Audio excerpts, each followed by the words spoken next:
بسم الله الرحمن الرحيم.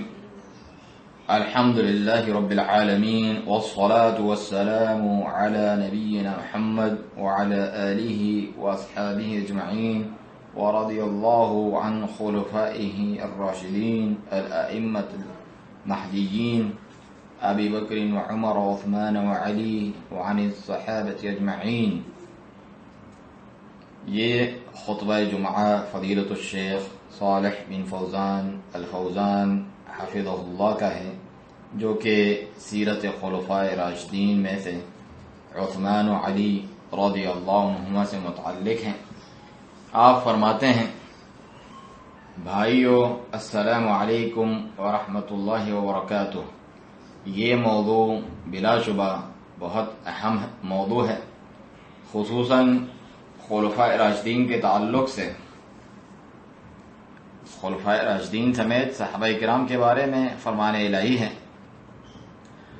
محمد الرسول اللہ، محمد اللہ کے رسول ہیں، والذین معہ اشداء علی الکفار رحماء بینہم، اور وہ لوگ جو ان کے ساتھ ہیں کافروں پر بہت سخت ہیں، آپس میں نہایت رحم دل ہیں۔ تراہم رکعا سجدا یبتغون فضلا من اللہ ورضوانا، تم انہیں اس حال میں دیکھو گے کہ رکوع کرنے والے ہیں، سجدے کرنے والے ہیں، اپنے رب کے فضل اور اس کی رضا کے طالب ہیں۔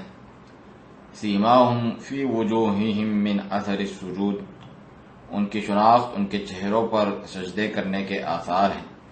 ذلك مثلهم في التوراة ومثلهم في الإنجيل كزرع أخرج شطأه فآزره فاستغلظ فاستوى على سوقه يعجب الزراع ليغيظ بهم الكفار۔ یہ ان کا وصف تورات میں ہے، اور انجیل میں ان کا وصف اس کھیتی کی طرح ہے جس نے اپنی کونپل نکالی، پھر اسے مضبوط کیا، پھر وہ موٹی ہوئی، پھر اپنے تنے پر سیدھی کھڑی ہو گئی، کاشتکاروں کو خوش کرتی ہے تاکہ وہ ان کے ذریعے کافروں کو غصہ دلائیں۔ وعد اللہ الذین آمنوا وعملوا الصالحات منہم مغفرۃ واجرا عظیما، اللہ نے ان لوگوں سے جو ان میں سے ایمان لائے اور انہوں نے نیک اعمال کیے بڑی بخشش اور بہت بڑے اجر کا وعدہ کیا ہے۔ یہ سورۃ الفتح آیت 29 ہے۔ اور فرمایا: والسابقون الاولون من المہاجرین والانصار والذین اتبعوهم بإحسان رضی اللہ عنہم ورضوا عنہ وأعد لهم جنات تجری تحتها الانہار خالدین فیہا ابدا ذلک الفوز العظیم، سورۃ التوبہ آیت نمبر 100۔ اور مہاجرین اور انصار میں سے سابقین اولین لوگ اور وہ لوگ جنہوں نے بطور احسن ان کی اتباع کی، اللہ ان سے راضی ہو گیا اور وہ اس سے راضی ہو گئے، اور اس نے ان کے لیے ایسے باغات تیار کیے ہیں جن کے نیچے نہریں بہتی ہیں، ان میں ہمیشہ ہمیش رہنے والے ہیں، یہی بہت بڑی کامیابی ہے۔ بے شک صحابہ کرام رضی اللہ عنہم کی عظیم فضیلت یہ ہے کہ اللہ تعالیٰ نے انہیں اپنے نبی محمد صلی اللہ علیہ وآلہ وسلم کی صحبت کے لیے ان سے تعلیم حاصل کرنے اور رسول اللہ صلی اللہ علیہ وسلم کے ساتھ مل کر جہاد کرنے کے لیے چن لیا تھا۔ ان کی تعریف اللہ تعالیٰ نے فرمائی اور اللہ تعالیٰ کے رسول صلی اللہ علیہ وسلم نے فرمائی، یہاں تک کہ آپ علیہ الصلوۃ والسلام نے فرمایا: لا تصبوا اصحابی، لا تصبوا اصحابی، میرے صحابہ کو سب و شتم نہ کرو، فوالذی نفسی بیدی، اس ذات کی قسم جس کے ہاتھ میں میری جان ہے، لو ان انفق احدکم مثل احد ذهبا ما بلغ مد احدهم ولا نصیفہ، اگر تم میں سے کوئی احد پہاڑ کے برابر سونا خرچ کرے تو بھی ان میں سے کسی کے مد یا نصف مد تک نہیں پہنچ سکتا۔ یہ بخاری اور مسلم وغیرہ کی روایت ہے۔ اور صحابہ لفظ صحابی کی جمع ہے، اور صحابی کی یہ تعریف ہے: وَهُوَ مَنْ لَقِيَ النَّبِيَّ صلی اللہ علیہ وآلہ وسلم مُؤْمِنًا بِهِ وَمَاتَ عَلَى ذَلِكَ، ہر وہ شخص جس نے بحالت ایمان رسول اللہ صلی اللہ علیہ وسلم سے ملاقات کی اور اسی ایمان کے حالت میں اس کی موت ہوئی۔ یہ ہیں صحابی کی تعریف۔ صحابہ کرام رضی اللہ عنہم اجمعین سب کے سب صحبت کی فضیلت میں شریک ہیں، امت میں سے کوئی بھی اس میں ان کی برابری نہیں کر سکتا، لیکن ان کے آپس میں درجات ایک دوسرے سے زیادہ ہیں۔ بس ان میں سے سب سے افضل خلفائے راشدین ہیں، پھر ان کے بعد بقیہ عشرہ مبشرہ ہیں۔ خلفائے راشدین سمیت وہ 10 خوش نصیب جنہیں نام لے کر دنیا میں جنت کی بشارت دی گئی۔ ان کے علاوہ دیگر صحابہ کرام کو آپس میں ایک دوسرے پر فضیلت حاصل ہے۔ اللہ تعالیٰ نے جو کچھ انہوں نے عمل کیا یا اسلام و مسلمانوں کے لیے پیش کیا، اس کے سبب سے بعض کو بعض پر فضیلت بخشی ہے۔ خلفائے راشدین یہ ہیں: ابو بکر، عمر، عثمان و علی رضی اللہ عنہم۔ نبی کریم صلی اللہ علیہ وسلم نے ان کی خصوصی طور پہ تعریف فرمایا علیکم بسنتی، تمہیں چاہیے میری سنت کو لازم پکڑو، وسنت الخلفاء الراشدین المہدیین من بعدی، اور میرے بعد میرے ہدایت یافتہ خلفائے راشدین کی سنت کو لازم پکڑو، تمسکوا بها وعدوا علیہا بالنواجذ، اس سے تمسک اختیار کرو، مضبوطی سے پکڑو اور اسے جبڑوں کے ساتھ مضبوطی سے تھامے رہو۔ وَإِيَّاكُمْ وَمُحْدَثَاتِ الْأُمُورِ فَإِنَّ كُلَّ مُحْدَثَةٍ بِدْعَةٍ وَكُلَّ بِدْعَةٍ ضَلَالَةٍ وَكُلَّ ضَلَالَةٍ فِي النَّارِ، اور تم دین میں نئے نئے کاموں سے بچو، کیونکہ دین میں ہر نیا کام بدعت ہے اور ہر بدعت گمراہی ہے اور ہر گمراہی کا ٹھکانہ جہنم کی آگ ہے۔ سنن ترمذی کی صحیح روایت ہے۔ یہ ہیں خلفائے راشدین، جن میں سے سب سے اول ابو بکر ہیں، پھر عمر، پھر عثمان اور پھر علی ہیں رضی اللہ عنہم۔ اور اسی فضیلت کے اعتبار سے اسی ترتیب پر مسلمانوں کا اجماع ہے، اگرچہ اختلاف علی و عثمان رضی اللہ عنہما کے مابین افضلیت کے تعلق سے ہوا ہے کہ کون ان میں سے زیادہ افضل ہے، لیکن راجح بات یہی ہے کہ بہت ساری وجوہات کی بنا پر عثمان ہی افضل ہیں رضی اللہ عنہم، جبکہ خلافت کے معاملے میں بلا شبہ ان کی یہی ترتیب رہی ہے کہ ابو بکر، پھر عمر، پھر عثمان اور پھر علی رضی اللہ عنہم۔ شیخ الاسلام امام ابن تیمیہ رحمہ اللہ فرماتے ہیں، جو کوئی ان میں سے کسی کی بھی خلافت پر طعن کرتا ہے تو وہ اپنے گھر کے گدھے سے بڑھ کر احمق کو گیا گزرا ہے، کیونکہ ان کی خلافت میں اس ترتیب پر مسلمانوں کا اجماع ہو چکا ہے۔ کسی کو بھی اس ترتیب پر شک نہیں کہ جس پر صحابہ کرام کا بھی اجماع ہو اور جو اس امت میں ان کے بعد آئے ان کا بھی۔ خلیفہ راشد عثمان بن عفان رضی اللہ عنہ، آپ عثمان بن عفان بن ابی العاص بن امیہ بن عبد شمس بن عبد مناف القرشی الاموی رضی اللہ عنہ ہیں۔ قدیم اسلام لے کر آئے اور آپ کا شمار سابقین اولین میں ہوتا ہے، یعنی اسلام لانے میں سبقت لے جانے والے۔ آپ قدیم وقت سے مسلمان ہو گئے تھے اور آپ رضی اللہ عنہ نے 2 ہجرتیں فرمائی۔ حبشہ کی طرف جب مشرکین نے مکہ میں ان پر عرصہ حیات تنگ کر دیا تھا تو رسول اللہ صلی اللہ علیہ وسلم نے انہیں حبشہ کی جانب ہجرت کی اجازت مرحمت فرمائی کہ وہ اپنے دین کی حفاظت کرتے ہوئے حبشہ کے بادشاہ نجاشی کے پاس چلے جائیں، جو کہ ایسے بادشاہ تھے کہ ان کے سامنے کوئی کسی پر ظلم نہیں کر سکتا تھا، جیسا کہ رسول اللہ صلی اللہ علیہ وسلم نے ان کے بارے میں فرمایا۔ پس وہ اپنے دین کو بچاتے ہوئے اپنی بیویوں اور اہل و عیال کے ساتھ حبشہ کی طرف ہجرت کر گئے۔ بعد ازیں آپ نے مہاجرین کے ساتھ مدینہ بھی دوسری ہجرت فرمائی۔ رسول اللہ صلی اللہ علیہ وسلم نے اپنی یکے بعد دیگرے 2 صاحبزادیاں آپ رضی اللہ عنہ کے نکاح میں دیں، جن دونوں کی آپ رضی اللہ عنہ کے پاس ہی وفات ہو گئی، جس پر رسول اللہ صلی اللہ علیہ وسلم نے فرمایا کہ اگر میری تیسری بھی کوئی بیٹی ہوتی لزوجتک ایاھا، تو میں وہ بھی ضرور آپ کے نکاح میں دے دیتا۔ اسی لیے آپ رضی اللہ عنہ کو ذو النورین، 2 نور والے کہا جاتا ہے، کیونکہ آپ رضی اللہ عنہ نے رسول اللہ صلی اللہ علیہ وسلم کی 2 صاحبزادیوں سے نکاح فرمایا۔ آپ رضی اللہ عنہ کے فضائل میں سے یہ بھی ہے کہ آپ نے غزوہ تبوک کے موقع پر قلت سر و سامانی کے شکار لشکر اسلام کو تیار کیا کہ جب مسلمانوں کو اشد ضرورت تھی کہ کوئی انہیں رسول اللہ صلی اللہ علیہ وسلم کے ساتھ مل کر جہاد کرنے کے لیے سامان سے لیس کرے، چنانچہ آپ رضی اللہ عنہ نے 300 اونٹ، بیمہ ساز و سامان اور اس کے علاوہ بہت کچھ اپنے ذاتی مال میں سے دیا۔ اور اس غزوہ کے لیے 1000 سونے کی دینار لا کر نبی اکرم صلی اللہ علیہ وسلم کے ہاتھ میں رکھ دیے، اور آپ صلی اللہ علیہ وسلم انہیں الٹ پلٹ رہے تھے اور فرماتے جا رہے تھے ما ضر عثمان ما فعل بعد اليوم، کہ عثمان رضی اللہ عنہ کو نقصان نہ ہوگا اگر وہ آج کے بعد کوئی عمل بھی نہ کرے. ما ضر عثمان ما عمل بعد اليوم، سنن ترمذی کی صحیح روایت ہے.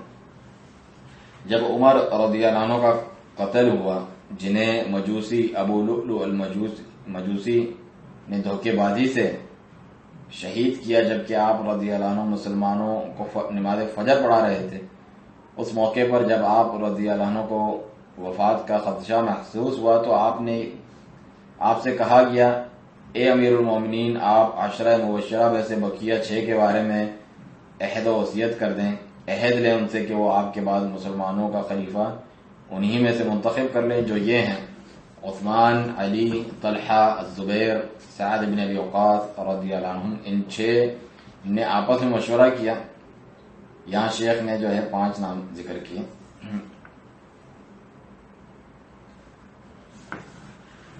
آپس میں جو ہے مشورہ کیا کہ کس کو خلافت کی ذمہ داری دی جائے. بس باہمی مشورے سے سب نے عثمان رضی اللہ عنہ کو اختیار فرمایا، کیونکہ وہ ان میں سے سب سے افضل تھے. بس ان سب نے ان کی خلافت پر بیعت فرمائی، اور ان کے بعد تمام مسلمانوں نے عثمان رضی اللہ عنہ کی بیعت میں ان کی مطابقت کی. چنانچہ آپ رضی اللہ عنہ کی خلافت ان 6 اصحاب شورا کی مشاورت سے تھی. ان اہل حل و عقد کی جانب سے بقیہ امت کی بیعت ہوئی، بس سب نے ان کی بیعت کی رضی اللہ عنہ، اللہ سبحانہ تعالیٰ ان سے راضی ہو.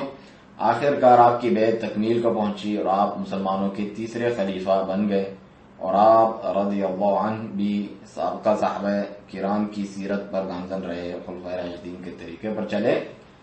آپ رضی اللہ عنہ کے فضائل میں سے ہے کہ آپ نے تمام مسلمانوں کو ایک مصحف پر جمع فرما دیا، جو کہ مصحف عثمانی کے نام سے مشہور ہے. اس کی وجہ یہ تھی کہ صحابہ کرام رضی اللہ عنہم مختلف ملکوں میں پھیل گئے، اور ہر ایک کے پاس ایک مصحف تھا جو اس نے خاص اپنے لیے لکھا تھا، اور وہ اپنی قراءتوں میں مختلف تھے. ہر کوئی اس طرح قراءت کرتا جو اس نے رسول اللہ صلی اللہ علیہ وسلم سے روایت لی ہوتی. ان کے مابین قراءت میں اختلاف ہوا. چنانچہ حذیفہ بن یمان رضی اللہ عنہ کو صحابہ کرام کے مابین قرآن مجید کی قراءت میں اور جو مصاحف ان کے پاس تھے ان میں اس اختلاف کا ادراک ہوا. بس انہیں امت کے تعلق سے خدشہ لاحق ہوا کہ کہیں وہ قرآن کریم میں اختلاف نہ کرنے لگیں. لہذا وہ عثمان رضی اللہ عنہ کے پاس آئے اور عرض کی امت کو بچا لیجئے قبل اس کے کہ وہ یہود و نصارہ کی طرح اختلاف کرنے لگیں.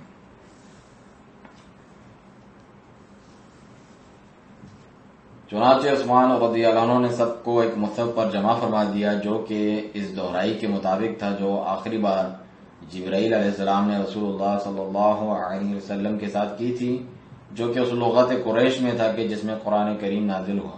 اور آپ نے زید بن ثابت اور ثقات صحابہ کرام رضی اللہ عنہم کی ایک جماعت کی ذمہ داری لگائی، اور انہوں نے موجود رسم الخط کے مطابق مصحف عثمانی لکھا. باقی ماندہ مصاحف کے بارے میں حکم دیا کہ انہیں جلا دیا جائے، اور بس یہی مصحف رہنے دیا جو کہ آج تک اور جب تک اللہ تعالیٰ چاہے گا مسلمانوں کا مصحف ہے.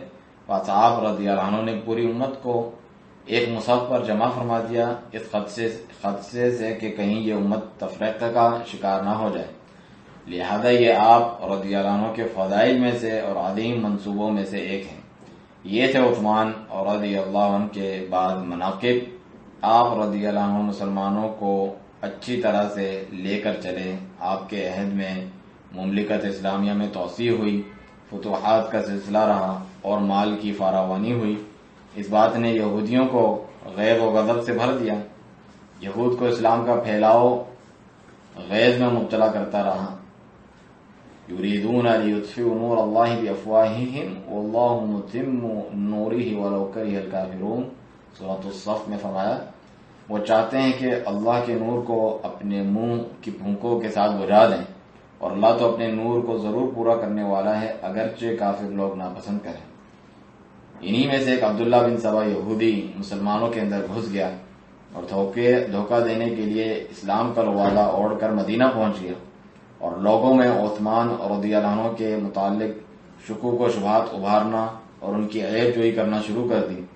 جب حکومت تک اس کی خبر پہنچی تو وہ بھاگ کر کسی دوسرے شہر چلا گیا، مگر وہ اپنی اس فاسد رائے کا پرچار کرتا رہا اور عثمان رضی اللہ عنہ کی خلافت اور ان کے تصرفات کے تعلق سے شکوک و شبہات ابھارتا رہا اور مسلمانوں کو ان کے خلاف ابھارتا رہا، برانگیختہ کرتا رہا۔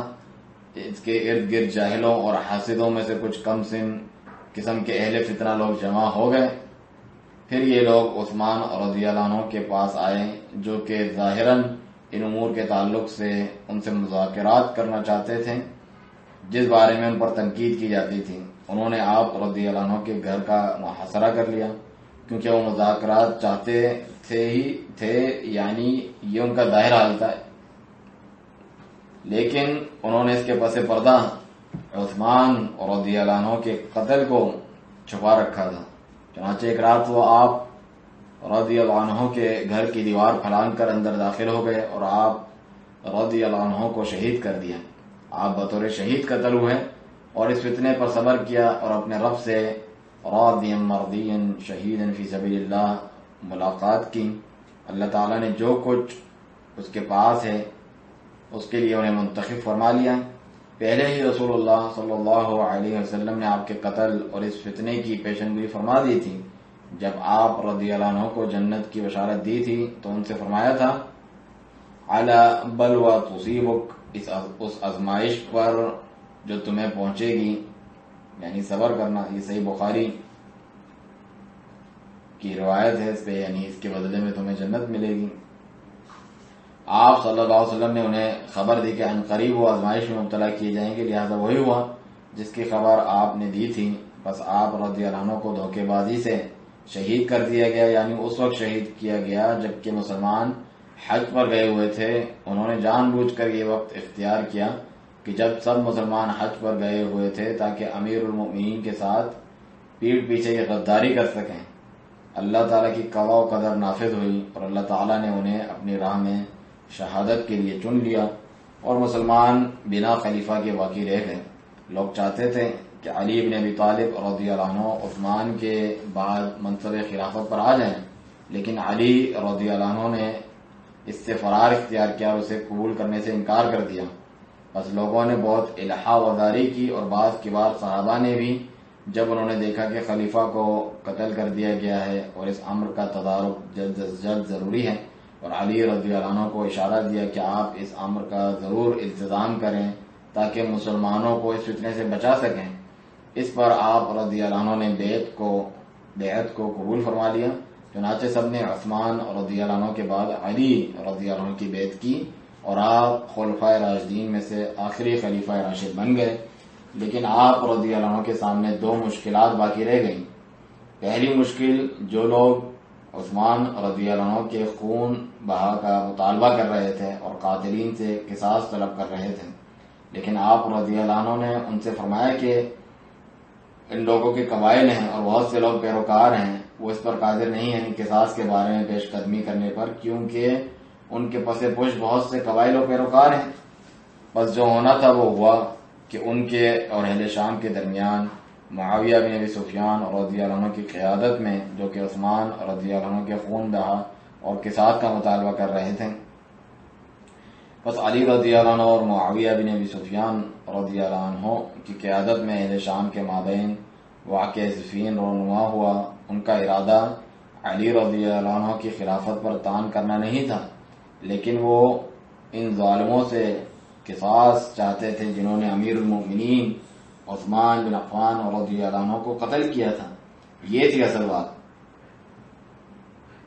بس پھر ان کے درمیان معرکہ آرائی ہوئی، یعنی اہل شام اور جیش علی رضی اللہ عنہ کے مابین، اور آخرکار غلبہ علی رضی اللہ عنہ کا حاصل ہوا، جس پر اہل شام نے اپنے نیزوں پر مصاحف اٹھا لیے اور ان کے اور علی رضی اللہ عنہ کے مابین تحکیم کا مطالبہ کیا۔ علی رضی اللہ عنہ نے اسے بھانپ لیا کہ یہ فریب کاری ہے، لہذا اسے قبول نہ کیا، لیکن ان کے جیش میں بعض ایسے تھے جو اس فریب میں آ گئے اور علی رضی اللہ عنہ کو تحکیم کے قول پر مجبور کرنے لگے۔ پس تحکیم کا حصول ہوا اور وہاں سے پھر خوارج کا ظہور ہوا۔ یہ تھی پہلی مشکل۔ اور دوسری مشکل یہ خوارج کی مشکل تھی، جنہوں نے علی رضی اللہ عنہ کی تکفیر کر ڈالی اور کہا، انہوں نے انسانوں کو اپنے مابین حکم بنایا، جبکہ اللہ عز و جل کا فرمان ہے کہ ان الحکم الا للہ، سورہ یوسف میں، کہ حکم تو صرف اللہ تعالیٰ کا ہی ہے۔ اور آپ رضی اللہ عنہ نے آدمیوں کو حکم بنایا، چنانچہ انہوں نے علی رضی اللہ عنہ کی تکفیر کی اور ان کے خلاف خروج کر کے ان کی اطاعت سے باہر نکل گئے اور وہ خوارج کہلائے۔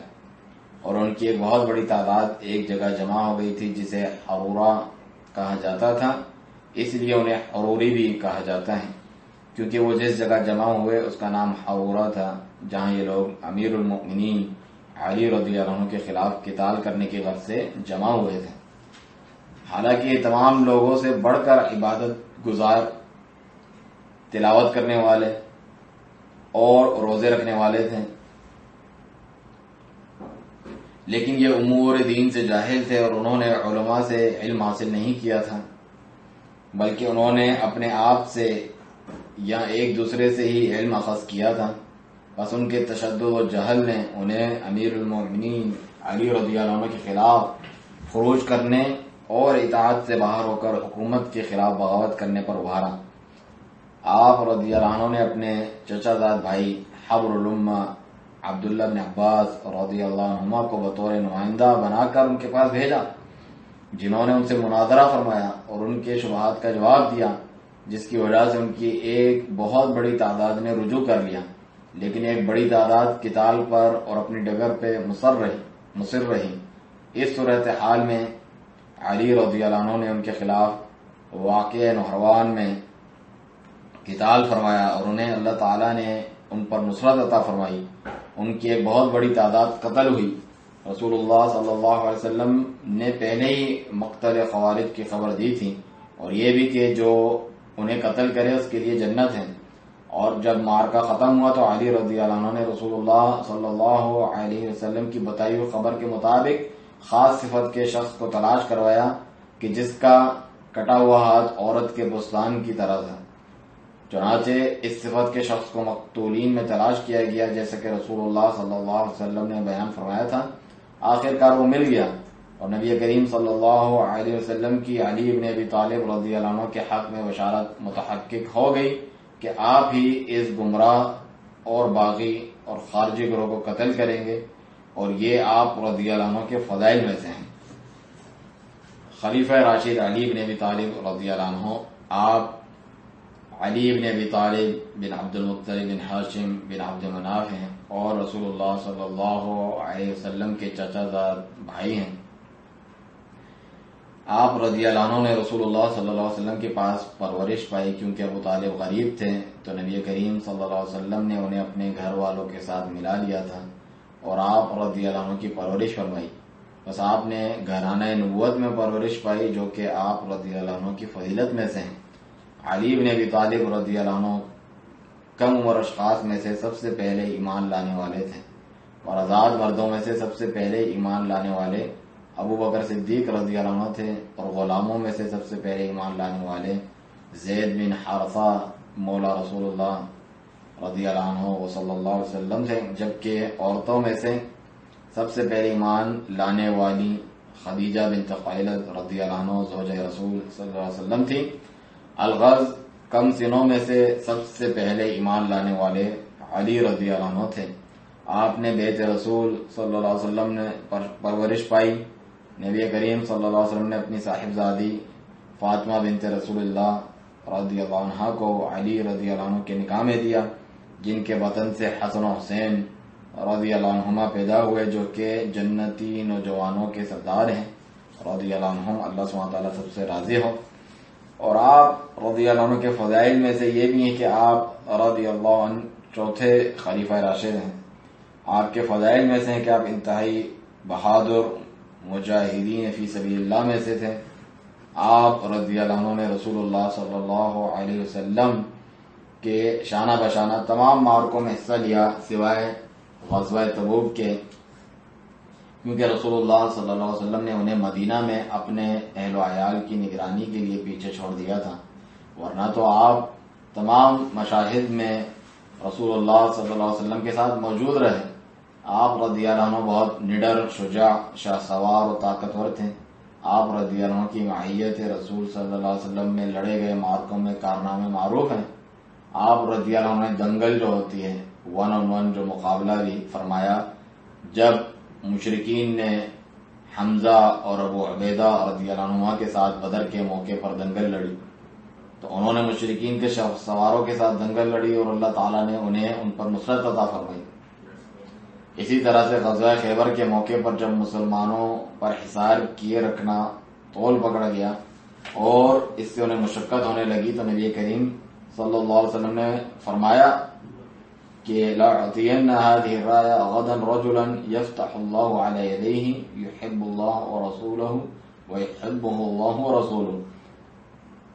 صحیح بخاری وغیرہ کی حدیث ہے کہ کل میں اس شخص کو جھنڈا دوں گا کہ جو اللہ تعالیٰ اس کے رسول صلی اللہ علیہ وسلم سے محبت کرتا ہوگا اور اللہ تعالیٰ اس کے رسول صلی اللہ علیہ وسلم بھی اس سے محبت کرتے ہوں گے. اللہ تعالیٰ اس کے ہاتھ پر فتح دے گا. یہ عظیم بشارتیں ہیں. صحابہ کرام رضی اللہ عنہم نے اس حال میں صبح کی کہ سب ان بشارتوں کو پانے کی تمنا رکھتے تھے کہ کسے ملے گی. سب نے بے نیند سی رات گزاری کہ کل کس کو جھنڈا نصیب ہوگا تاکہ اسے یہ عظیم فضائل حاصل ہو جائیں. عمر بن خطاب رضی اللہ عنہ فرماتے ہیں میں نے اس رات کے علاوہ کبھی عمارت کی جو تمنا نہیں کی جس سے آپ رضی اللہ عنہ رسول اللہ صلی اللہ علیہ وسلم کی زبانی ان بشارتوں اور ان عظیم مصاف کا حصول چاہتے تھے. جب صبح ہوئی تو سب جلدی سے سویرے رسول اللہ صلی اللہ علیہ وسلم کے پاس پہنچے. ہر کسی کی خواہش تھی کہ اسے یہ جھنڈا نصیب ہو. آپ صلی اللہ علیہ وسلم نے فرمایا علی بن ابی طالب رضی اللہ عنہ کہاں ہیں؟ فرمایا ان کی آنکھوں میں مٹی پڑ جانے کی وجہ سے تکلیف ہے. آپ صلی اللہ علیہ وسلم نے انہیں بلا بھیجا. انہیں لایا گیا تو آپ صلی اللہ علیہ وسلم نے ان کی آنکھوں میں اپنا پاک طیب و کریم لعاب دہن ڈالا. بس ان کی آنکھیں ایسی ٹھیک ہو گئیں گویا کہ ان میں کوئی تکلیف تھی نہیں. اور یہ رسول اللہ صلی اللہ علیہ وسلم کے معجزات میں سے ہیں. بس آپ صلی اللہ علیہ وسلم نے انہیں جھنڈا عطا فرمایا اور فرمایا انفض على رسلك حتى تنزل بساحتهم ثم ادعوهم الى الاسلام. اطمینان سے پوچھ کرو یہاں تک کہ دشمنوں کی زمین پر اتر جاؤ، پہنچ جاؤ، پھر انہیں اسلام کی دعوت دینا. واخبرهم بما يجب عليهم من حق الله فيه، اور انہیں اللہ کے ان حقوق سے آگاہ کرنا جو ان پر عائد ہوتے ہیں. فوالله لأن يهدي الله بك رجلا واحدا خير لك من أن يكون لك حمر النعم. اللہ کی قسم اللہ تعالیٰ نے تمہارے ہاتھوں کسی ایک آدمی کو بھی راہ ہدایت دکھا دی تو یہ تمہارے لیے سرخ اونٹوں سے کہیں بہتر ہے. صحیح بخاری اور مسلم کی روایت. بس علی رضی اللہ عنہ علم برداری کے ساتھ مسلمانوں کو لے کر چلے اور خیبر میں یہودیوں کے قلعے کا محاصرہ فرمایا اور اللہ تعالیٰ نے ان کے ہاتھوں فتح نصیب فرمائی اور مسلمانوں کو یہودیوں پر نصرت عطا ہوئی. آخرکار خیبر آپ کے ہاتھوں فتح کر لیا گیا. چنانچہ فتح خیبر امیر المؤمنین علی بن ابی طالب رضی اللہ عنہ کے ہاتھوں ہونا ان کے عظیم ترین فضائل میں سے ہیں اور نبی کریم صلی اللہ علیہ وسلم کی آپ کے لیے عظیم بشارتوں میں سے ہیں. جہاں تک آپ رضی اللہ عنہ کے خاتمے کا تعلق ہے تو وہ خوارج کہ جن کے آباء و اخوان میں قتل ہوئے تھے انہوں نے ان کے خون کا بدلہ لینے کی ٹھانی اور انہیں 3 افراد کے قتل کی ذمہ داری سونپی گئی، علی، معاویہ اور عمرو بن العاص رضی اللہ عنہم، کہ انہیں فجر کی نماز کے وقت قتل کیا جائے اور ان میں سے ہر ایک کے لیے ایک خارجی کو مقرر کیا گیا. چنانچہ علی رضی اللہ عنہ کے بارے میں اللہ تعالیٰ کی قضا و قدر نافذ ہوئی اور آپ رضی اللہ عنہ کو خارجی عبد الرحمن بن الجن نے شہید کیا. جب آپ رضی اللہ عنہ نماز فجر کے لیے مسجد آ رہے تھے تو وہ پہلے ہی چھپا بیٹھا تھا. بس اس نے آپ رضی اللہ عنہ کے سر پر کاری ضرب لگائی جس پر آپ رضی اللہ عنہ شدید زخمی ہو گئے اور بعد ازیں اسی وجہ سے ان خارجیوں کے ہاتھوں شہادت کا جام نوش فرمایا. یہ خوارج پہلے تو خود آپ رضی اللہ عنہ کے ساتھ تھے، پھر بعد میں انہوں نے آپ رضی اللہ عنہ کے خلاف خروج کیا اور آخرکار شہید کر دیا. جبکہ جو شخص معاویہ رضی اللہ عنہ کے قتل کے لیے گیا تھا تو اس نے آپ رضی اللہ عنہ کو زخمی تو کر دیا مگر وہ جان لیوا ثابت نہ ہوا اور اللہ تعالیٰ نے آپ رضی اللہ عنہ کو اس زخم سے شفا عطا فرمائی. اور جہاں تک عامر بن العاص رضی اللہ عنہ کا تعلق ہے تو جس رات انہیں قتل کرنا قرار پایا تھا اسی رات انہوں نے اپنی جگہ خارجہ بن حذافہ رضی اللہ عنہ کو نماز کی امامت کے لیے کہا، لہذا خارجی نے غلطی سے انہیں ہی قتل کر دیا، جبکہ خارجہ رضی اللہ عنہ مسلمانوں کو نماز کی امامت کروا رہے تھے۔ یہ قصہ تھا امیر المؤمنین علی بن ابی طالب رضی اللہ عنہ کے خاتمے اور اللہ تعالیٰ کی راہ میں شہید ہونے کا، راضیا مرضیا فیا لدینہ و امتہ رضی اللہ تعالی عنہ وارضاہ۔ بس یہ دونوں خلفاء عثمان و علی رضی اللہ عنہما دونوں ہی شہید کیے گئے۔ یہ عثمان شیعہ کے ذریعے اور ان خوارج کے ہاتھوں شہید ہوئے کہ انہوں نے آپ رضی اللہ عنہ کے گھر کا محاصرہ کر کے آپ رضی اللہ عنہ کو قتل کر دیا۔ یعنی شیعہ عبداللہ بن سبا کے حکم پر، جو کہ یہودی تھا جس نے بظاہر اسلام کا وعدہ اڑ رکھا تھا، شیعیت میں دراصل یہودیوں کی ایک دسیسہ کاری کا نام ہے۔ خود جو شیعیت ہے دراصل یہودیوں کی ایک دسیسہ کاری کا نام ہے اور مجوسی دسیسہ کاری کا بھی، کیونکہ شیعہ دو اقسام میں تقسیم ہوتے ہیں، ایک شیعہ جو یہود کی طرف سے ہیں اور دوسرے جو مجوس کی طرف سے ہیں۔ دونوں کا مقصد اسلام اور مسلمانوں سے نفرت و حسد اور اسلام کا خاتمہ ہے، لیکن اللہ تعالیٰ اپنے نور کو ضرور پورا کر کے رہتا ہے۔ اللہ تعالیٰ تا قیام قیامت اپنے دین کا ناصر ہے، اگرچہ یہ لوگ کتنی ہی کوششیں کرتے رہیں، اسلام پھر بھی پھیلے گا، بڑھے گا اور لوگ اس میں جوگ در جوگ داخل ہوتے رہیں گے۔